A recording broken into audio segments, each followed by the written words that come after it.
মুজাহিদ যেরকম রাস্তা রক্তের বিনিময়ে এদের স্বাধীন করেছে, এদেশের মানচিত্রকে রক্ষা করার আমাদের প্রতি নাগরিকের দায়িত্ব। প্রয়োজন বলে রক্ত দিব, জীবন দিব, ইসলামের জন্য এই বাংলার জমিনকে টিকিয়ে রাখবো। কথা বলেন ঠিক না?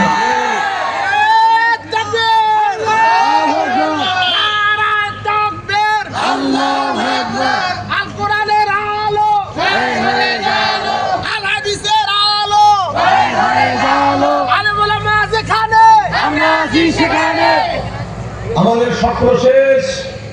দীর্ঘ 53 বছর 54 বছরের পালাবদল আমরা দেখেছি। আমরা কমিউনিজম দেখেছি, আমরা সেকুলারিজম দেখেছি, আমরা বাবা শাসন দেখেছি, করোনা শাসন দেখেছি। শুধুমাত্র একটি বার রেহা গুহায় নাজিল হওয়া মহাগ্রন্থ আল কোরআন সজরাম্বল দেখতে চাই।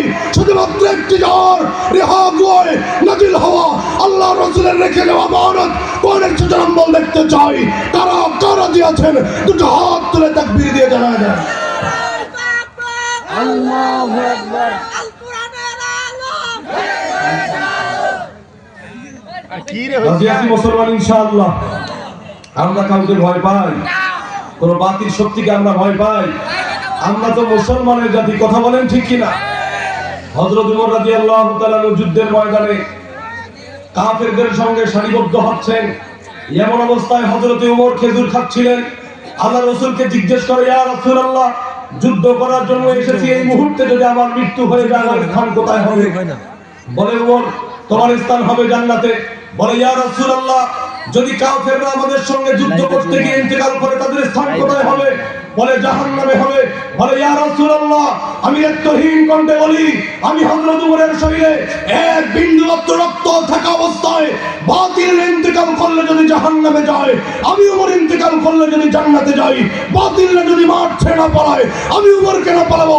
আমি আপনাকে কথা দিচ্ছি, ওমরের শরীরে এক বিন্দু রক্ত থাকা অবস্থায় মাঠ ছাড়বো না। প্রয়োজন বোধে যুদ্ধ হবে, রক্ত হবে, কল্লা যাবে, তারপরে ইসলামের ক্ষেত্রে কাফেরদের সঙ্গে আপোষ করবো না।